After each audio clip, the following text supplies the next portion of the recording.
Assalamualaikum warahmatullahi wabarakatuh. Bismillahirrahmanirrahim.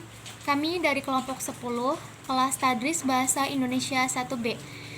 Mata kuliah Linguistik Umum. Dosen pengampu Ibu Ita Ristianti. Saya Uswatun Hasanah dan ada rekan-rekan saya yaitu Rizky Amalia, Heni Nurhaini, dan Siti Nurbaiti akan mempresentasikan dan menjelaskan materi dari makalah kami yang berjudul Aliran Linguistik Taktemik. Bab 2 pembahasan A. Ciri-ciri aliran taktemik telah dijelaskan sebelumnya bahwa aliran taktemik adalah aliran yang banyak terpengaruh dengan struktural Bloomfield. Namun, setiap aliran pasti memiliki karakteristik yang menjadikannya identitas khusus. Begitupun dengan aliran taktemik yang dipelopori oleh Pike ini. Beberapa karakteristik aliran taktemik berdasarkan Separno sebagai berikut. Yang pertama, teori kesemestaan. Aliran taktemik pada dasarnya menyetujui teori kesemestaan.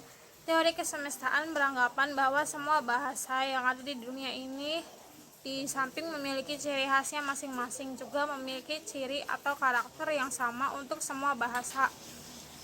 Bahkan menurut Pike dalam Separno, konsep kesemestaan dalam aliran taktemik tidak hanya terbatas dalam arti dapat diterapkan untuk semua bahasa, tetapi juga dalam arti dapat diterapkan untuk bidang-bidang kehidupan di luar bahasa.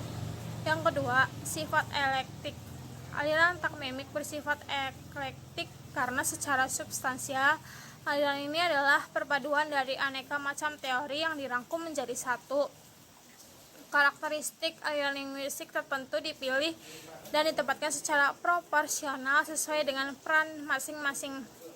Beberapa ahli bahasa beranggapan atau menilai bahwa pada dasarnya aliran taktemik tidak memiliki karakteristik yang khas sebab hanya sekedar merangkum karakteristik teori-teori yang ada sebelumnya.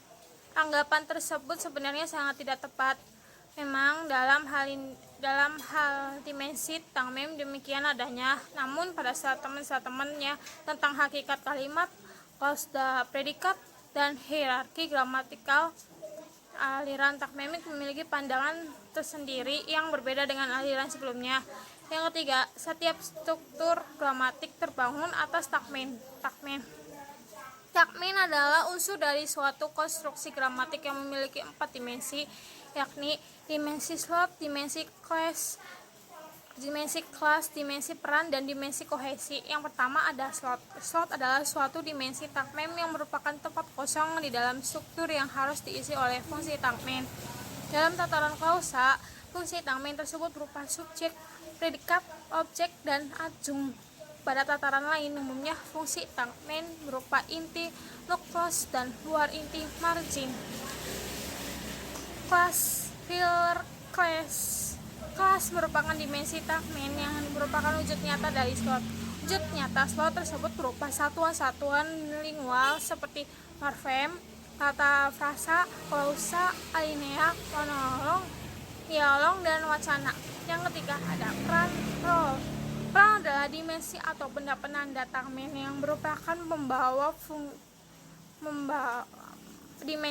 peran adalah dimensi atau benda penanda takmen yang merupakan pembawa fungsi takmen. Memang agak sulit membedakan fungsi dan peran. Pelaku, aktor, dan penderita onjecher adalah peran. Pelaku dan penderita tersebut seperti morfem, tata frasa, klausa, alinea, monolog, dialog, dan wacana. Yang ketiga ada peran, role. Suatu tatanan tak normal dalam hierarki gramatikal yang memiliki bahwa unsur langsung suatu struktur gramatik tidak setingkat lebih rendah, tetapi beberapa tingkat lebih rendah. Yang kedua, layering atau pelapisan. Layering adalah suatu tatanan tak normal dalam hierarki gramatikal yang memiliki ciri bahwa unsur langsung suatu struktur gramatikal tetapi justru lebih tinggi levelnya dari struktur tersebut. Yang keenam, kalimat tidak memiliki subjek dan predikat. Pada aliran tradisional dan beberapa aliran lain selalu menganalisis kalimat atas SP, SPO, atau SPOK. Hanya aliran takmimiklah yang berani menyatakan dengan tegas bahwa SWOT, SPO maupun K bukan pada tataran klausa. Dan kalimat menjadi wilayah sintaksis. Pemisahan semacam ini ada kalanya dapat diterapkan tanpa adanya masalah, tetapi ada kalanya juga bermasalah. 9. Analisis dimulai dari wancana. Titik awal analisisnya dimulai dari analisis wancana. Semua level gramatik menjadi bidang kajiannya yang merentang dari wancana sampai ke morfem.